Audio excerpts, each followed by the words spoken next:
Hello, Assalamu alaikum, everybody. Hope you're all safe, sound, and healthy. And I was actually wanting to do this podcast yesterday, even the day before, but I didn't know what really to say because, as we know, things are still up in the air. Um, you know, Plus, my ear is really killing me because the flu that I suddenly had. Normally, I try to stop the flu, and I'm usually very successful at it. 99.7% at least, I'm successful at stopping the flu before it begins. This time, it just caught me by surprise. And it just made things very, very worse that my ear has kind of closed. Normally, it pops open very easily.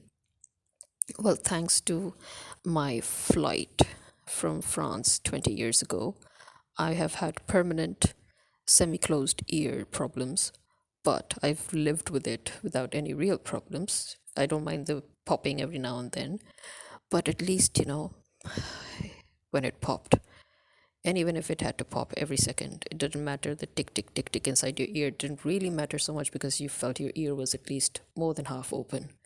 But now, it feels clogged. You don't know what I've been doing all these days just to unclog my ear. And that's simply because the whole phlegm, the whole sinus phlegm, whatever you like to call it, between my ear and my nose is just not flowing. Normally, it just flows and it goes out, it gets rid of, but it seems that it's clogged from the ear to the nose. And that's why this one ear and one part of the nose, that connection is what is causing it all. But today I'm feeling much better. The ear has opened to a large extent, and I don't see any closing in or any clogging or any swelling, sort of a weird feeling that I've been having until really today. So this is the first night that I am a bit more relaxed, but I'm still not relaxed enough. It seems when you lie down on the bed half seated, it feels a bit worse. I don't know. But anyway, it's better. So I'm thinking I need to do this podcast. Number one, the praying man who was shoved by the security force in Islamabad, right? The video that went viral. Now, I am yet unable to grasp or verify or confirm exactly what is going on with this because, in the video, you could see that he was thrown from 25 feet, I think they said, right? 25 feet distance. First of all, you don't fall that distance without breaking a few parts, a few parts of your body, without breaking a few bones, without cracking your neck. And see, that's the thing. The first news that everybody got from the eyewitnesses was he broke his neck and he couldn't survive. If you remember, I mentioned that the time I mentioned about this incident.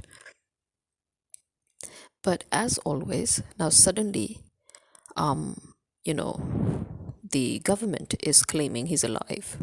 Now, I wish and I pray and I hope he's alive. We all do, seriously. That would be the best thing that could ever happen to the whole of Pakistan.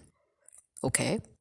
Now, I did see this vlog by Naya Pakistan. It's a YouTube channel in which they say that the person who fell, the person who was shoved off of the container by the security forces while praying, that that he is going to now tell in great detail what happened. So normally, Naya Pakistan is not the type. Naya Pakistan, as we know, is basically run by PTI supporters. So if they are saying that this is the same person and he survived, I am extremely happy and relieved. But I'm sorry, I have to question this thing because the government is also saying, oh, nothing happened to him. Remember, the government said nothing happened to that female student who was raped and killed. And they brought another female student and said, oh, she fell down the stairs and she got hurt. And everybody then refuted it and said, she's not even the student we're talking about. So who's to say that he really is the person? I wish, I hope, I pray he is the person. I would much rather be a liar than have to kill somebody just to prove my point. In fact, I think this is the feeling anybody and everybody in Pakistan, um, including the PTI supporters, workers, members, are all thinking.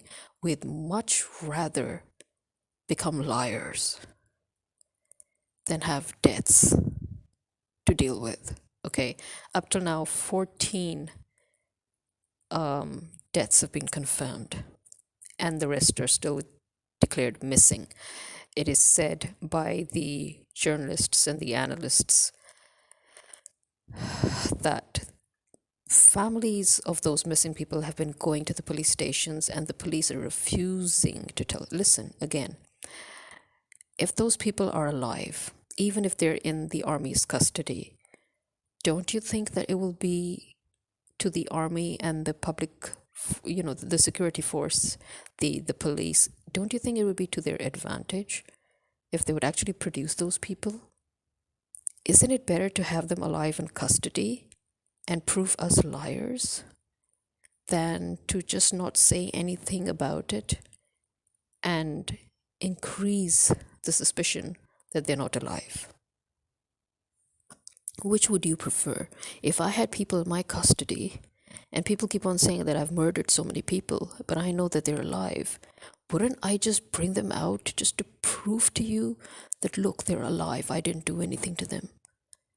So either the army is so twisted, the police and the army, either they're so sadistically twisted that they would much rather put the families through pain and torture by letting them believe. Maybe they want them to believe those people are dead so that they can do whatever they want to with them, torture them, like how they've been doing with the Baluchi young men. After all, they've gone missing for years and nobody knows where they are, right? So maybe they're doing this deliberately to torture the people. But listen, this is only going to enrage, just like how it enraged the Baluchis, it will enrage the people of Pakistan, the rest of the people of Pakistan, the Punjabis. Although I know, keeping in mind the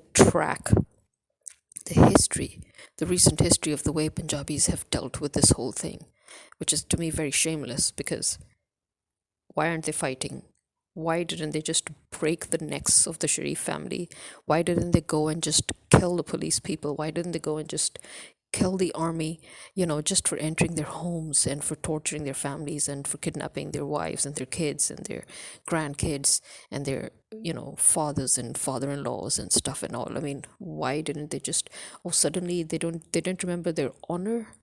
Is that it? So Punjabis' honor is only when it suits them or when they can do something about it. Otherwise, they're cowards. They can't do anything. I'm a Punjabi. That's why I'm so pissed off. Okay? Now, anyway, back to the matter at hand. So, as I said, I am really, really hoping that he really is the person and he survived the fall. But I find it weird that he has no neck collar. He's sitting as if there was probably a mattress laid out to break his fall or something, that the only things that he got hurt were his wrists and hands. They were the only things I saw bandaged. I couldn't see his legs. To be honest, I didn't see the whole thing. I didn't watch the whole thing. But I mean, when I just saw that clip of his, I was like, okay, he survived, thank God. But then, okay, hold on. Considering how he fell, he seems very okay. Too okay, Or is there some hidden bandage somewhere that I cannot see? But he seems to be sitting in a very comfortable position. Okay, but again, if it's him, I swear I'm glad. Okay. Now, keeping again all of that in mind, there were these rumors, not exactly rumors, but actually it seems that there was this inside thing going on where the army tried to establish dictatorship allegedly yesterday, or was it beginning of the day before, and they failed miserably. So since yesterday everybody's talking about how they failed miserably and all. Again, I really do not know, because I'm not getting any proper story regarding that, as to how they even decided that, you know, because I know that this is something, and remember, this is something I've always been saying in my podcast, that they want to establish a dictatorship. They're always creating these scenarios, they're creating crimes, they're creating terrorism, they're creating incidents so that they could say, oh, look, there's chaos, everybody has failed, the state has failed, so we need to step in, you know? But this time, no matter what they're trying to do, first of all, their masters, their boss, their god, the American establishment, is not allowing them to come in the forefront. And secondly, now the people of Pakistan are getting more and more aggressively against them coming in any front, be it fore or side, or the right or the left, or even at the back. We can't even tolerate them at the back. So, yeah. So this was something. These are the two things that have been bothering me. You know, the or it's essentially one thing. Listen, again, I would say, if those people are not dead, for God's sake, just if only to make a liar out of all of us, just produce them. I would much rather be a liar. Okay, I would much rather be discredited than have dead bodies.